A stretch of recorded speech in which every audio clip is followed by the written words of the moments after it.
How's it going, everyone? Day 3, and with my knee playing up, if you don't know, I'm currently nursing tendonitis on my left knee, just due to muscle tightness, and it's just basically pulling on the ligament and tendons, and it's just causing me a bit of discomfort when I squat. So, just to kind of lower the volume, but still keep the work rate up, I decided to go for a 5-minute EMOM, meaning on the minute every minute. And this was my last set here of 3 reps at 105 kilos, so still keeping it at the same weight as I was doing my AMRAPs before, but again just managing the amount of volume, not doing too much work, again just to manage the discomfort that I've been feeling in my knee.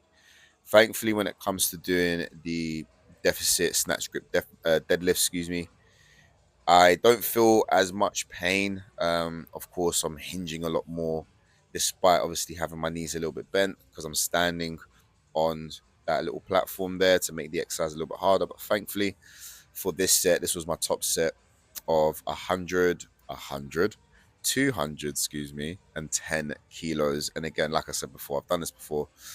This is, yeah, very easy for me to do.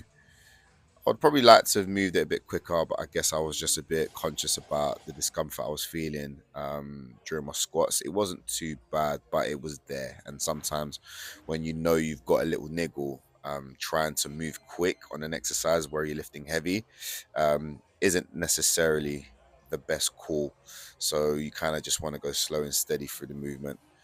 Um, it won't necessarily make the exercise harder, but again, you're just being a lot more careful about how you contract your muscles to not overdo it, and run the risk of tearing something or making an injury go even worse. So this was the back of sets. This is where I'm pushing the weights a bit more as I did before. So this was 180 kilos for 4 reps. It's quite annoying as well setting up on this platform because the bar just kept on rolling away, and I just wanted to make sure that the bar was completely in the middle between my feet, so I'm able to pull more balanced and not over relying on one side because the bar's lopsided. So yeah, this was fairly doable for me. I'm quite strong, both in a snatch grip as well as from a deficit position, despite pulling sumo. So I'm quite happy with that, how that went. Now, I actually had to train later on because I wasn't able to fit in my accessories. I had a client and decided to train or finish off my accessories, after my client. So this is what I was getting up to. The gym where I train at just went through a recent refurb, so everything was all over the place. They've introduced new machines and more machines as well. So it was just quite hard for me to kind of navigate the gym. I'm so used to the old layout. So to kind of go around and find where certain pieces of equipment were, I was definitely getting my steps in, to say the least. And I'm really happy with how things went for the remainder of the session, especially where when I do my deadlifts, I mentioned before my previous videos, I focus more on my quads because I just feel like they're a lot more fresh if I was to work different muscle groups on that particular day. And especially with my knee playing up, I was actually quite pleased that I was able to get through most of the exercises.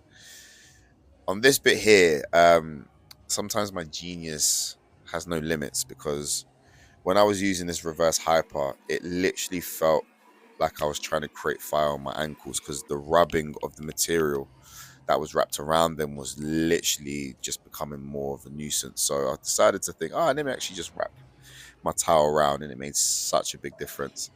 And this machine here is the reverse hyper. Not so common in most commercial gyms, but if you do have access to it, it is a great piece of equipment, especially to work the lower back, glutes, and upper back as well.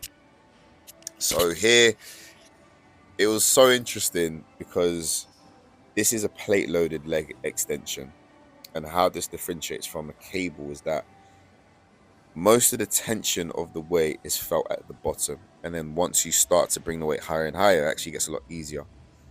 And with that being said, for me, because of my tendonitis, the bottom position, it was where I was actually getting the most pain. So it was the hardest part trying to get out of that position, knowing that it would be pain-free all the way through.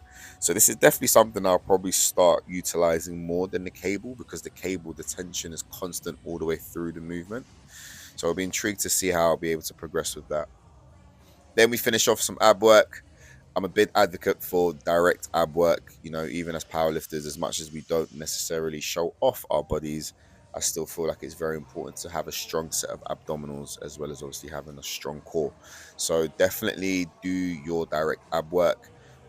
You know, make sure that you take those exercises through as much of a range of motion as you can see here, where I'm utilizing the GHRs, even though if you was to see my feelings about this machine 5 years ago, I'd actually hate myself for doing this now. But here we are. Like, share, and subscribe.